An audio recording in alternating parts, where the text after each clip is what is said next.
자, 우리가 지난 시간에는 첫째 인을 떼는 것까지 우리가 살펴보았습니다. 오늘은 둘째 인으로부터 이 다섯째 인까지, 그야말로 인류 역사의 가장 어두운 단면들이 하나씩 열리는 장면을 오늘 우리는 보게 됩니다. 자, 요한계시록을 읽는 많은 사람들이 공통적으로 느끼는 감정이 두려움입니다.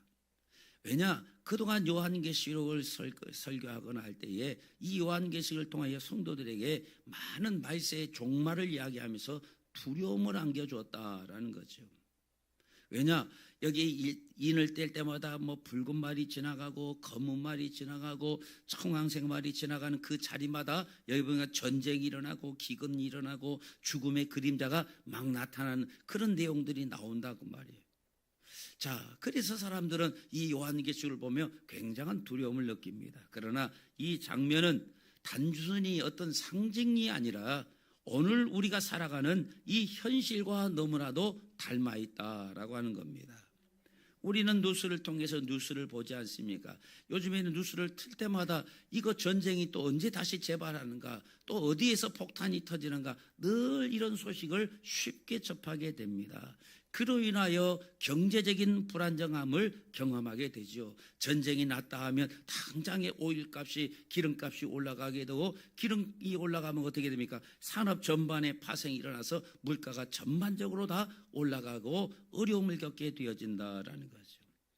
또 우리가 예상하지 못한 질병들이 우리의 삶을 무너뜨리는 경험들을 우리는 많이 하게 되죠. 또 요즘에도 보면 이제 신종 바이러스들이 나와서 연세 드신 분들 이 독감 비슷하게 해서 굉장히 힘들게 하는 그런 일들을 우리는 보게 됩니다. 자, 그러다 보니까 자연스럽게 그런 질문들이 우리 마음속에서 떠오르게 되죠. 하나님은 도대체 어디 계시는가? 하나님이 살아계신다면 왜 이 땅에 이런 일들이 자꾸 발생하는가? 자, 이 질문은 오늘 우리들만의 질문이 아니라는 겁니다. 이 요한계시록이 기록되어진 이 AD 95년 도미티아누스 황제의 그 극심한 박해 속에서 살아가던 이 초대교회의 2세대, 3세대 성도들도 동일하게 느끼는 질문들이었다라는 거예요. 그들은 이 초대교회 2세대, 3세대 사람들은 예수님을 직접 보지 못했습니다. 1세대 사람들은 예수님을 직접 만나기도 하고 부활을 직접 경험하기도 하고 했던 사람들이지만 그의 자손들과 또 그 자손들, 손주들 이렇게 2세대, 3세대까지 가면 예수님을 전혀 보지 못했던 사람들 아닙니까? 부활의 현장을 전혀 경험해 보지 못한 사람들이라고 말하죠. 그들은 오직 들은 말씀, 아버지, 할아버지로부터 들은 말씀들, 또 전해진 그런 그 사도들을 통해서 전해진 그 복음들만 듣고 붙들고 살아가고 있는 그런 사람들입니다. 오늘 우리들과 똑같죠. 우리도 다 전해 들은 말을 통해서 우리의 선조들을 통해서 그 앞서 나간 선배들의 목사님들 그들을 통해서 배우고 그것이 흘러가서 오늘 우리가 이게 듣게 되는 거라고 말이죠. 자, 그러다 보니까 현실은 점점 갈수록 이렇게 악해지고 있고 믿음은 지키면 지킬수록 오히려 더 큰 고난이 돼서 찾아오는 경우를 본다라는 거예요. 자, 그들에게 이 현실은, 이 초대교회 성도들에게 이 현실은 하나님이 마치 계시지 않는 것처럼 그렇게 느껴질 거라고 말이죠. 그들이 믿음을 지키면 지킬수록 순교의 자리로 나갈 수밖에 없는 확률이 더 높아지는 거예요. 오히려 믿음을 버리면 살 수 있는데 믿음을 지키면 순교해야 되는 그런 상황이 도래했다라는 거예요. 그러니 이런 질문들이 자연스럽게 터져나오지 않겠습니까? 도대체 하나님이 계신데 왜 우리에게 이런 박해와 어려움과 고난이 있는가? 바로 그때 하나님께서 주신 말씀이 바로 이 요한계시라고 해요. 그래서 요한계시록이 기록된 AD 95년은 바로 도미티아누스 황제의 박해가 아주 극심한 시대, 초대교회 2세대, 3세대 성도들에게 박해가 강하게 밀어닥친 바로 그때에 그들을 위로하기 위하여 주신 말씀이라고. 그러니까 그런 성도들에게 하나님이 아주 이 재앙의 공포를 심어주기 위하여 이 말씀을 주셨겠습니까? 이 공포를 주시기 위하여 주신 말씀이보다는 그 재앙이 어떤 의미를 가지고 있는지 그 재앙의 실체를 드러내고 그 속에서 성도가 어떻게 살아야 하는지를 보여주고 알려주시기 위한 계시로 이 요한계시록을 주었다라는 거예요. 바로 오늘 본문은 바로 그 사람들에게, 그리고 오늘 살아가는 오늘 우리들에게 계속해서 묻고 있는 거예요. 너희가 보고 있는, 너희가 경험하고 있는 이 고난의 정체가 과연 무엇인지 알고 있느냐라고 묻고 있는 거예요. 그리고 그 속에서 흘리는 너희의 눈물이 하나님 앞에서 어떤 의미를 가지고 있는지 알고 있느냐, 거기에 대한 그 답을 주시기 위하여 오늘 이 말씀을 기록하고 있다는 거죠. 자, 여기 먼저 둘째인부터 넷째인까지를 이제 때는 그 광경들이 나옵니다. 자, 이 둘째인이 떼어질 때 어떤 생말이 등장합니까? 붉은 말이 등장합니다. 붉은 말이 등장하면서 거기에 보면 화평이 지어지고 칼이 주어졌다라고 이야기가 나옵니다.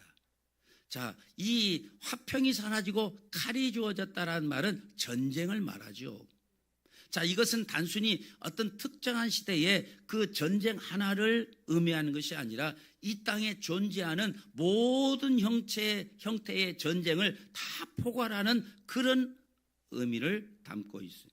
그러니까 나라와 나라 사이의 전쟁뿐만 아니라 인종 간의 갈등, 또 이웃과의 다툼, 심지어 가족 안에서의 갈등까지도 다 포함하는 그 갈등, 평화가 사라지고 칼이 주어진 그 여러 가지 종류의 갈등을 다 포함하는 그런 의미의 전쟁을 말하고 있는 거예요.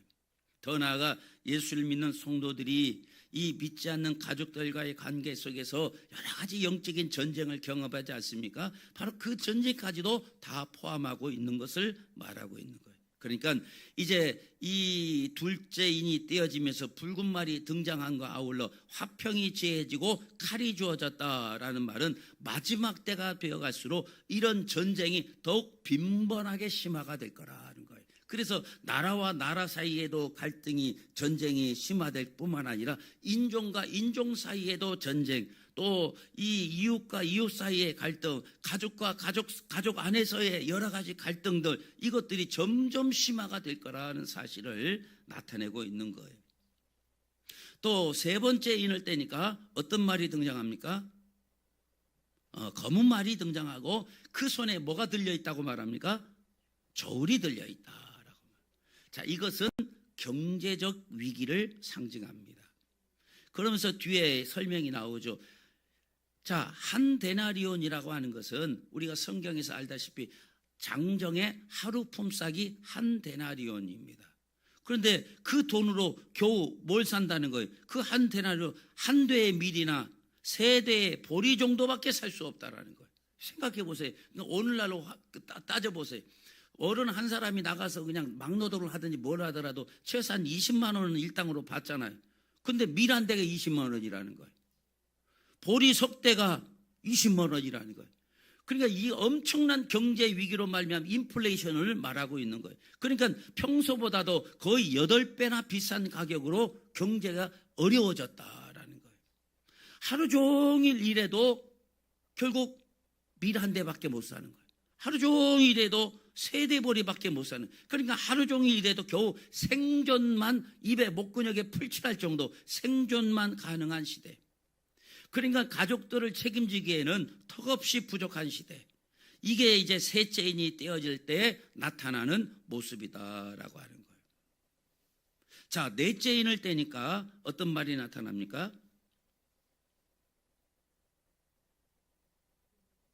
청황색 말이 나타나고, 자, 거기에 보면 사망과 음부가 찾아왔다라고 말합니다. 여기 사망은 헬라어로 따나토스라고 하는데, 이 사망, 이것은 그냥 단순한 죽음을 말하는 것이 아닙니다. 이 따나토스는 이 전염병과 질병을 다 포함하는 개념의 사망을 이야기합니다. 그러니까 우리는 이미 다 이런 상황을 경험했습니까? 안 했습니까? 다 경험했잖아요. 코로나19라는 이 전염병이 전 세계를 다 멈추게 했어요. 옛날 중세시대 때는 혹사병 때문에 수많은 사람이 죽임을 당하고 이 전염병들 때문에 많은 사람이 죽임을 당하는 일들을 많이 봤다고 말이에요. 중세시대에는 그런 혹사병이 돌 때마다 애꿎은 그 사람들을 마녀 취급해갖고 이 마녀에서 막 불태워 죽이는 그런 일들이 굉장히 많았다라는 거예요.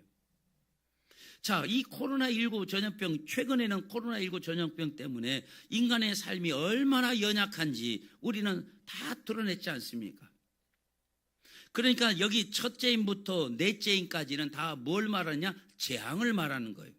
한마디로 말하면 로마서 6장 23절에서 죄의 삭은 사망이라고 했는데, 이 사망으로 몰고 가는 하나님의 심판의 방법이 뭐다? 전쟁과 경제적인 어려움, 온역, 전염병, 질병 같은 그런 것들이 하나님의 심판으로 우리를 사망으로 몰고 간다라는 거예요. 그러니까 이 현상들은 어느 시대에서 어느 시대가 전쟁, 또 어느 시대 어디가 경제 위기, 그게 아니라 이게 동시에 일어나는 거예요. 전쟁이 일어나면 당연히 경제적인 위기가 찾아오고, 또 수많은 사람이 죽게 되면 전염병들이 창궐하게 되고 수많은 사람이 죽고, 이런 것들은 어느 시대가 따로 이렇게 일어나는 것이 아니라 거의 동시대적으로 일어난다. 지금도 보잖아요. 아니 이란과 미국이 싸우니까 당장의 원유 때문에 여러분 요새 기름 1리터가 2,000원이 넘어가잖아요. 그러니 이거 기름값만 오릅니까? 그렇게 오르면 택시 운전하는 사람은 택시 요금도 올려야 되고, 트럭으로 운전하는 사람은 그 기름으로 먹고 사는 사람은 그 운임도 올려야 되고, 운임이 올라가면 또 다른 것도 올라가고, 연쇄적으로 이 경제적인 그 인플레이션이 심화될 수밖에 없는 거라고 말이에요. 그러니까 이 인을 떼면 나타나는 전쟁들, 또 경제 위기, 질병들, 또 전염병들, 이런 것들은 따로 어느 시대부터 어느 시대까지 전쟁의 위기, 이렇게 구분되는 것이 아니라 거의 동시대적으로 일어난다라는 것. 자, 그런데 우리가 여기서 이제 주목해 봐야 될 것이, 자, 이 인들을 누가 떼신다고 그랬어요? 예수님이 인봉한 인을 떼어서 하나하나 풀으신다고 그랬잖아요. 예수님이 떼신다고 그랬어요. 그러니까 오해가 또 생기는 거죠. 이 인을 떼시는 분이 예수님이기 때문에 그럼 이 모든 재앙의 원인이 이거 하나님이 아닌가? 그런 오해를 갖는다 그 말이죠. 그런데 성경은 그렇게 말하고 있지 않아요. 여러분, 여기 인을 뗄 때마다 전쟁이 나타나고 경제적인 위기가 나타나고 전염병과 질병들이 나타나, 이런 것들이 하나님이 일으키는 것이 아니라 인간의 욕심이 만들어낸 결과라는 거예요. 여러분, 권력에 대한 탐욕, 또 지배하려는 욕심, 자기중심적인 이기심, 이런 것들이 결국 뭐예요? 칼을 들게 만들고 전쟁을 하게 만든다라는 거예요. 여러분, 기근 역시, 이 경제적인 위기, 이 기근 역시도, 기근이 왜 생깁니까? 인간의 탐욕이 만들어낸 결과 아닙니까? 자연을 파괴하고 자원을 독점하고 타인을 착취하는 이 모든 죄가 결국 이 경제적인 붕괴로 나타나게 되어진다라는 거예요.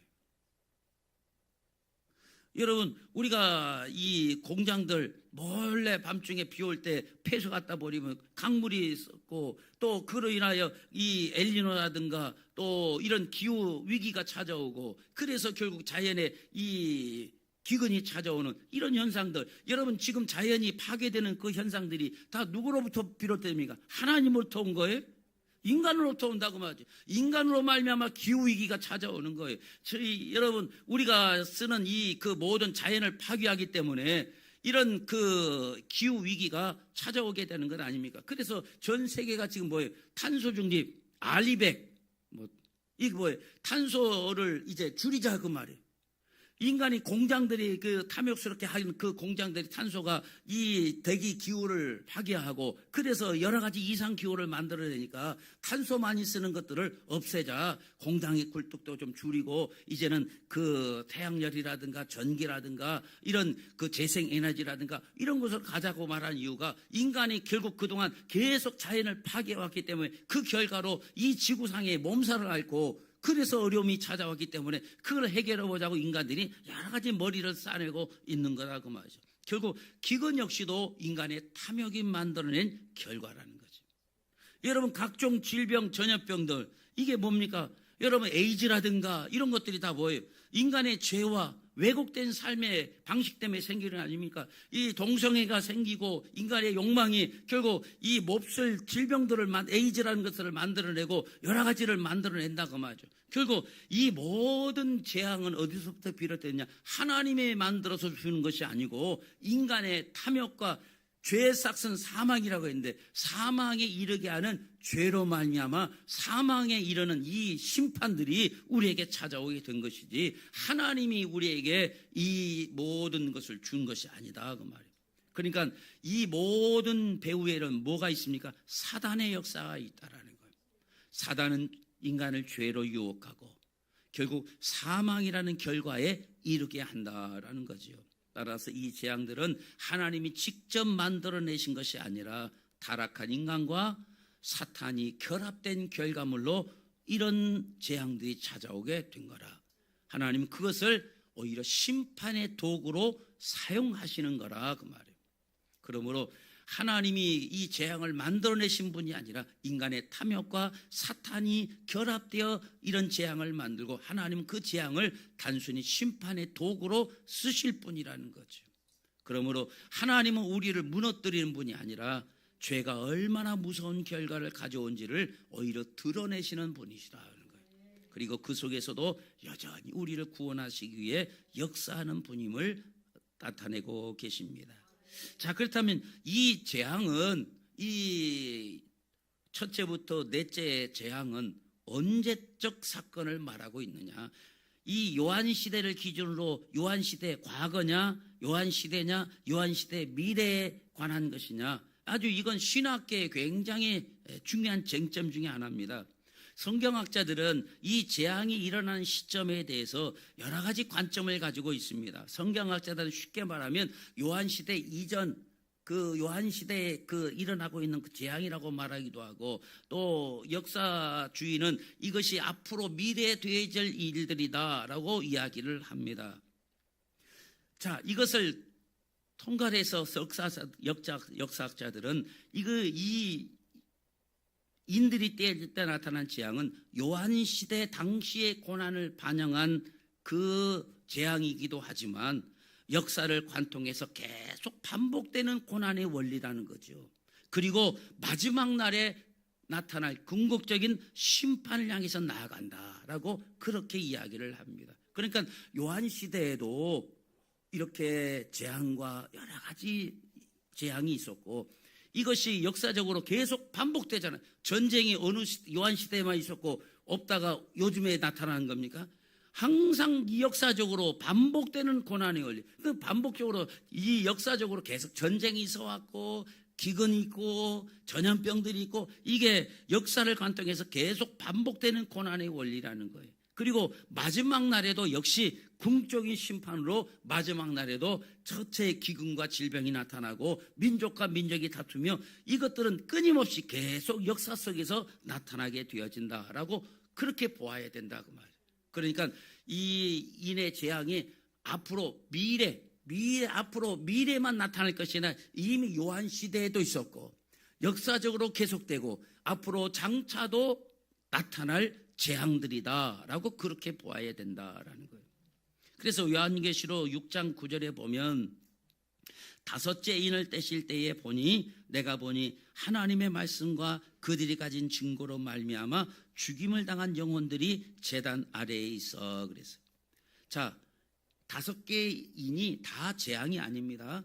첫 번째 인부터 네 번째 인까지는 재앙이지만 다섯째 인은 그 재앙으로 말미암아 죽임을 당한 영혼들이 하나님 앞에 이제 하소연을 하는 거예요. 그러니까 요한계시록 6장 9절에서 여기 죽임을 당한 영혼들은 어떤 사람들입니까? 여기 설명해 보니까 하나님의 말씀과 그들이 가진 증거로 말미암아 죽임을 당했다라고 말하는 거예요. 그러니까 이 사람들은 뭐예요? 순교자들이죠, 순교자들.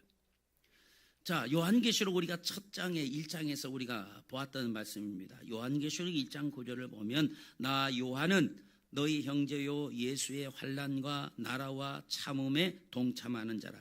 하나님의 말씀과 예수를 증언하였음으로 말미암아 반모라 하는 섬에 있었더니 요한이 자기가 왜 반모라는 섬에 유배되어 있는가 설명을 하는데 그 유배당한 이유가 뭐라는 거예요? 하나님의 말씀과 예수를 증언했기 때문에 내가 잡혀서 이 반모라는 섬에 유배되어 있다라고 얘기를 하는 거예요. 그러니까 자기를 소개할 때에 너희의 형제요 예수의 환난과 나라와 참음에 동참하는 자라고 자신을 소개하는데, 자신이 왜 밤모섬에 유배되는지, 그런 내가 하나님의 말씀과 예수를 증언하는 일을 했기 때문에 이 밤모섬에 내가 귀한 같다, 유배되었다라고 소개하는 거예요. 자, 그렇다면 여기 하나님의 말씀과 그들이 가진 증거로 말미암아 죽임당한 영혼들, 자, 이 사람들은 사도 요한 이전의 과거의 사람들일까요? 사도 요한 당시의 사람들일까요? 요한 이후의 미래 사람들일까요? 사도 요한 당시의 사람들인 거죠. 사도 요한 자신도 그렇게 얘기했잖아요. 예수의 환난과 나라에 동참하는 자다. 내가 유배당했는데 왜 유배당했느냐? 예수의 하나님의 말씀과 예수를 증언한 일을 했기 때문에 내가 지금 그 고난을 당하여 이 밤모섬에 유배되어 있다라고 하니까, 여기 오늘 본문 6장 9절에 하나님의 말씀과 그들이 가진 증거로 말미암아 죽임당한 영혼들은 어떤 사람? 사도 요한과 같은 사람들이죠. 사도 요한은 귀양당한 것이고 이 사람들은 죽임을 당한 거니까 똑같은 거예요. 하나님의 말씀과 예수를 증언했기 때문에 사도 요한도 하나님의 말씀과 예수를 증언했기 때문에 유배됐고, 이 사람들도 하나님의 말씀과 예수를 증언했기 때문에 죽임을 당한 거예요. 그러니까 이 사람들은 이 요한 이전의 사람들입니까? 요한 당시의 사람들입니까? 요한 이후의 사람들입니까? 요한 당시의 사람들인 거예요. 우리가 그렇게 봐야 되는 거예요. 이것을 근거로 우리가 보면 첫째인부터 넷째인까지 재앙을 해석하면, 이 재앙은 사도 요한 당시에 그리스도인들이 당했던 어려움, 환난과 박해와 순교를 의미하는 거예요. 그러니까 이 7개인을 무조건 앞으로 미래에 나타날 환난으로만 해석하면 돼야 한대요? 안 되는 거예요. 그게 사도 요한 당시의 환난이고, 또 이게 역사적으로 계속 반복되어 왔다고 그랬잖아요. 이것도 앞으로 일어날 환난이다, 그렇게 보아야 되는 것이지, 앞으로만 미래에만 나타날 인을 떼니까 미래 앞으로 이렇게 이런 재앙이 온다, 그렇게만 보면 성경을 잘못 보는 거라는 거예요. 그러니까 요한 당시의 환난도 포함하고 이 역사적으로 계속 반복되는 환난이 앞으로 미래에도 역시 계속 하나님의 심판의 증거로 나타나게 될 것이다 라고 보아야 되는 거예요. 자, 그렇지만 여러분, 우리가 예수님 당시에도 여러 가지 사건들이 있잖아요. 물로 포도주를 만들고 안전병이 일어나고 여러 가지 사건들이 있어요. 그 사건이 그러면 예수님 당시에만 사건이니까 우리와 아무런 관계가 없습니까? 우리가 그 사건을 우리 삶에 적용하잖아요. 물로 포도주가 된 이 사건을 통해 오늘 우리들의 삶에 적용해서 은혜를 받는 것 아닙니까? 그러니까 사도 요한 당시에 그리스도인들이 당했던 그 어려움, 환난, 박해, 순교, 그 역시도 오늘 우리 삶에 적용해야 된다. 오늘 우리들의 삶에도 나타나는 전쟁들, 또 이 전쟁이란 게 뭐 우리가 직접 나가 싸우지 않지만 우리도 다 전쟁하고 있잖아요. 아니, 자식들하고 전쟁 안 합니까?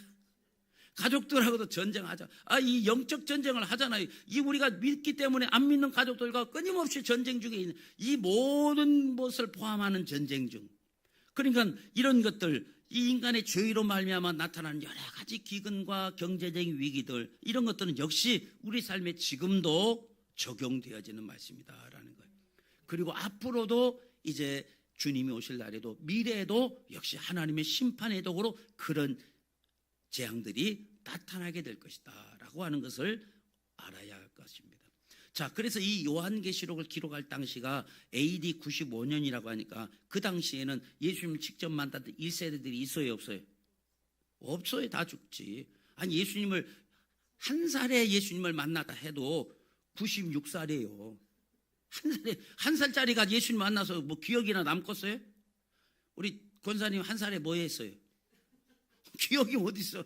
그러니까 적어도 예수님을 20살 때 만났으면 95년이 이 AD 95년에는 벌써 115살 정도 산 사람이나 한 20살 때 예수님을 한번 만났을까 말까 한 거예요. 그러니까 그 요한계시록을 기도한 이 당시에는 1세대 그리스도인들은 거의 없고, 그 1세대 사람들로부터 예수님에 대해 들었던 사람들, 부활에 대한 증거를 들었던 사람들, 그들이 2세대 3세대 기독교인들이라고 하죠. 그러니까 1세대 사람들이 예수님을 직접 봤죠. 예수님의 말씀을 직접 들었고 부활하신 일 직접 목격한 사람들입니다. 그래서 1세대 사람들은 확고한 믿음에 설 수 있어요. 봤으니까. 예수님 부활한 것도 봤으니까.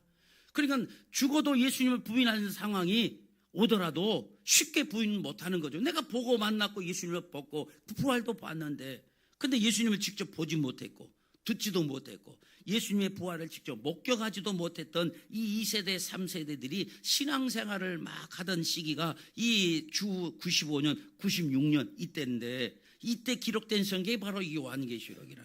그러니까 이때에는 아까도 얘기했지만 도미티아누스 황제가 아주 박해가 극에 달했던, 그래서 사람들이 그 박해 때문에 신앙이 막 흔들리던 그런 때였다라는 거예요. 게다가 그 당시에는 이 이단들이 많이 있잖아요. 예수를 믿는 사람들은 잘 먹고 잘 살아야 된다는 것을 이 잘못 가르치는 거짓 선자들이 그 당시에도 역시 있었다라는 거예요. 이런 때에 진짜 신앙생활이라는 것이 어떤 것인가를 가르쳐줘야 될 필요가 있는 거죠. 예수 믿는 사람은 재정이 폭발해야 되고 잘 먹고 잘 살아야 된다고 가르치는 그 당시에 사람들이, 거짓 선자들이 있었는데, 그때에 이게 진짜 신앙생활이 어떤 것인지를 가르쳐줄 필요가 있는 거예요. 그래서 그들에게 힘을 줘야 되고 위로를 줘야 되고 격려를 줘야 되고 용기를 줘야 될 책, 그래서 그 목적으로 기록된 책이 이 요한계시록이라고 하죠. 자, 그러면 어떻게 그 재앙 속에서 그들에게 힘을 주고 위로를 주고 격려와 용기를 줄 것인가라는 거죠. 그것은 다음 시간에 살펴보고, 오늘 계속 이제 다섯째 인을 더 설명을 해드리겠습니다. 자, 그렇게 해서 박해를 당해서 죽임을 당한 영혼들이 이제 다섯 번째 인에 뗄 때 그들이 나타난 거예요. 자, 그래서 9절에 보면 하나님의 말씀과 그들이 가진 증거로 말미암아 죽임을 당한 영혼들이 어디에 있다고 말합니까? 제단 아래에 있다 그랬어요. 여러분, 이 구약시대의 제단 아래에는요, 아무거나 거기에 둘 수가 없어요. 오직 한 가지만 그 제단 아래에 둘 수가 있어요. 무엇일까요? 출애굽기 29장 11절에서 12절을 제가 읽어드릴게요. 너는 회막문 여호와 앞에서 그 송아지를 잡고 그 피를 내 손가락으로 제단 뿔에 바르고 그 피 전부를 제단 밑에 쏟을지며 그랬어요. 레위기 4장 7절도 봅니다. 제사장은 또 그 피를 여호와 앞 곧 회막 안 향단 뿔들에 바르고 그 송아지의 피 전부를 회막 문 앞 번제단 밑에 쏟을 것이며 그랬어요. 그러니까 이 제단 밑에는 오직 한 가지, 뭐만 둘 수 있느냐? 제물로 드려진 그 제물의 피만을 그 제단 밑에 쏟을 수가 있는 거예요. 그러니까 여러분, 이 순교자들, 예수를, 하나님의 말씀과 그가 가진 예수를 증거하는 것으로 말미암아 죽임당한 영혼들이 제단 아래에 있다라는 말은, 그 제단 아래는 아무거나 둘 수 없고 오직 제물된 그 짐승의 피만 그 제단 밑에 쏟았으니까 그 제단 밑에는 뭐만 있다? 피만 있는 거예요. 제물의 피, 하나님께 제물로 바쳐진 그 제물들의 피만 그 제단 밑에 쏟아진 거예요. 여러분, 이거는 아주 중요한 우리에게 메시지를 주는 거예요. 세상은 믿음 지키다가 죽는 사람을 실패자로 보죠. 실패로 보죠. 순교를 실패로 봐요. 그러나 하나님은 그것을 제물로 받으신다는 거예요. 세상은 우리 그리스도인이 당하는 고난을 무의미하다고 생각해. 무의미하게 괜히 예수 믿고 더 손해보고 예수 믿고 더 힘들어지고 예수 믿고 더 갈등하고 무의미한 거라고 생각합니다. 그러나 하나님 그것을 거룩한 헌신으로 여기신다. 그러니까 우리가 하나님의 의를 위해 감당하는 고난, 희생, 이게 당장에는 무의미하게 보일 수 있지만 하나님은 그것을 어떻게 생각한다? 제단에 드려진 거룩한 제물로 여기신다. 그래서 이 하나님의 말씀과 예수를 증거함으로 말미암아 죽임당한 이 순교자들이 어디에 있다? 제단 아래에 있다. 바로 그 순교자들이 뿌린 그 피가, 하나님은 그것을 향기로운 제물로 받으셨다라는 거예요. 그러니까 여러분, 우리가 그리스도인들이 당하는 고난과 박해와 어려움, 그 갈등들은 의미가 없는 것이 아니라 하나님 앞에 거룩한 헌신이 되는 거예요. 그래서 예수님도 의를 위하여 핍박받는 자들이 복이 있다라고 말씀하고 있는 거예요. 여러분, 오늘 우리가 신앙생활할 이유가, 우리 그리스도인들은 뭐든지 잘 먹고 잘 살고 잘 되기만 한다면은, 여러분, 우리가 어떻게 제단 밑에 이 제물로 뿌려질 수가 있느냐 그 말이죠. 그래서 이 요한계시록을 기록한 목적이 우리 그리스도인들은 오직 잘 먹고 잘 살아야만 되는 것이다라고 가르쳐. 물론 그렇게 할 수도 있죠. 하나님의 뜻이 있으면. 그리스도인이라고 맨날 거짓말 있겠습니까? 그러나 그것이 마치 우리 신앙생활의 목적인 것처럼 여기면 그 초대교회 성도들이 어떻게 이 도미티아누스 황제의 그 박해를 이겨낼 수 있느냐고 말. 너희들이 그 박해를 이기고 그 재앙을 이기면서 너희가 뿌린 그 피는 의미 없는 게 아니다. 하나님 제단에 향기로운 제물이 된다라고 하는 것을 말하고 있는 거예요. 그렇게 말하는 거예요. 그 다음 10절을 봅니다. 큰 소리로 불러 이르되 거룩하고 참되신 대주제여 땅에 거하는 자들을 심판하여 우리 피를 갚아주지 아니하시기를 어느 때까지 하시려 하시나이까. 여러분 이 순교자들이 하나님 앞에 지금 외치는 거예요. 뭐라고 외치느냐? 쉽게 말하면 우리 피 언제 갚아주실래요? 우리가 이 순교자들이 지금 예수 하나님 말씀 증거하고 예수를 증거하다가 지금 죽었잖아요. 그 죽임을 당한 사람들이 하는 말이 우리 피 언제 갚아주시겠습니까? 어느 때 하시렵니까? 라고 말하는 거예요. 그러니까 우리 피 언제 갚아주렵니까? 부르짖는 거예요. 그러니까 이 기도는 사도 요한 당시의 기도일까요? 앞으로 일어날 기도일까요? 요한 당시의 기도인 거예요. 그러니까 이 기도에는 지금 억울함과 답답함이 담겨져 있는 거예요. 그러나 이 기도에 대한 하나님의 응답 이 6장에 나타나질 않아요. 응답이 없어요. 내가 왜 너희에게 그렇게 이 재앙과 어려움을 주는가? 답이 없어요. 그 답은 이후에 나오는 7 나팔에서 점차 드러나게 됩니다. 이 장면은 여러분 오늘 우리 신앙생활하는 우리 현실에 아주 중요하게 우리 현실을 아주 잘 보여주고 있다는 사실입니다. 여러분 우리가 신앙생활하면 하나님을 위해서 살았음에도 불구하고 즉각적인 보상이 없는 현실들이 우리 눈앞에 보이잖아요. 그럼에도 불구하고 우리가 하나님께 부르짖는 이 믿음이 바로 참된 신앙의 모습인 것을 기억하시길 바랍니다. 이 5째 인에서 순교자들이 하나님께 부르짖어요. 우리 피를 갚아주지 아니하시기를 어느 때까지 하시려 하나이까. 이 부르짖음에는 여러분 우리 모든 신앙인들의 고통과 눈물이 다 담겨져 있는 것을 보게 됩니다. 여러분 이 기도 한 번쯤 안 드려본 사람이 어디 있겠습니까? 하나님 내 가정 내 상황을 아시지 않습니까? 나의 이 억울한 나의 이 고통을 하나님 언제 풀어주시렵니까? 한 번쯤 이런 기도 안 드려본 그리스도인들이 어디 있겠습니까? 모든 신앙인들이 다 가지고 있는 고통과 눈물이 담겨진 그런 대표적인 고백이 지금 이 순교자들 입에서 터져나오고 있는 거예요. 그러나 하나님은 당장에는 그 부르짖음에 응답하고 답을 주지 않았지만 이 부르짖음을 외면하지 아니하시는 것을 믿으시길 바랍니다. 즉각 응답하지 않을 뿐이지 반드시 응답하시는 줄로 믿습니다. 요한계시록 이후의 말씀은 뭐예요? 하나님의 공의가 반드시 이루어진다는 사실을 분명하게 보여주고 있다는 사실을 알아야 할 것입니다. 사랑하는 성도 여러분, 우리가 살아가는 이 시대는 이 시대에 우리가 겪게 되는 여러 가지 재앙들은 결코 저주가 아닙니다. 그것은 타락한 세상의 현실인 거예요.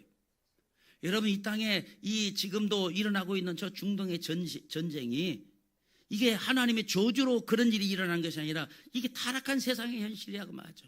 중동의 그 패권을 차지하기 위한 그 현실들이라고 말하죠. 인간의 탐욕, 트럼프의 탐욕, 또 이 호메니의 탐욕들이 드러나고 있는 거라고 말이에요.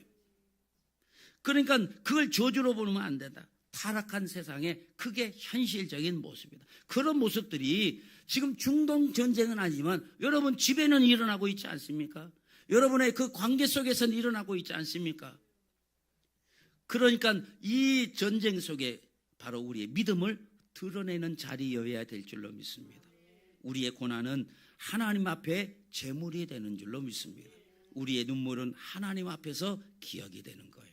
그러므로 여러분 흔들리지 마십시오. 이 요한계시록을 기록한 이유가 그런 그 상황 속에서 흔들리지 말라. 사람 미워하지 말라는 거예요. 환경에 속지 마시길 바랍니다. 사탄이 만들어내는 의심에 무너지지 마시길 바랍니다. 끝까지 하나님을 신뢰하십시오. 제단 아래에서 부르짖는 그 부르짖음은 결코 사라지지 않습니다. 반드시 응답될 줄로 믿습니다. 그 믿음으로 끝까지 서는 저와 여러분이 되시기를 주님의 이름으로 간절히 축원을 드립니다. 기도.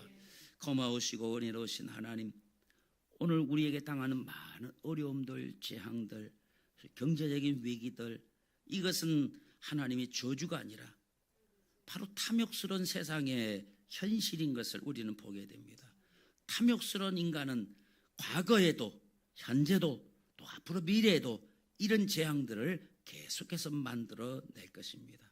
우리는 그 자리에서 오늘 우리는 믿음을 드러내는 자가 되게 하옵소서. 우리의 고난은 하나님 앞에 제물이 되고 우리의 눈물은 하나님 앞에 기억된다는 사실을 기억하며 어느 때까지 하시렵니까 하는 이 부르짖음이 이 재앙 속에 억울하게 목숨을 잃은 이 순교자의 입에서 나왔다는 사실을 우리가 기억하며 오늘도 끝까지 하나님 앞에 제단 아래에서 하나님 앞에 부르짖는 저희들, 그 삶을 놓치지 않는 저희들 되어지게 하옵소서. 예수님의 이름으로 기도드려 사옵나이다. 아멘.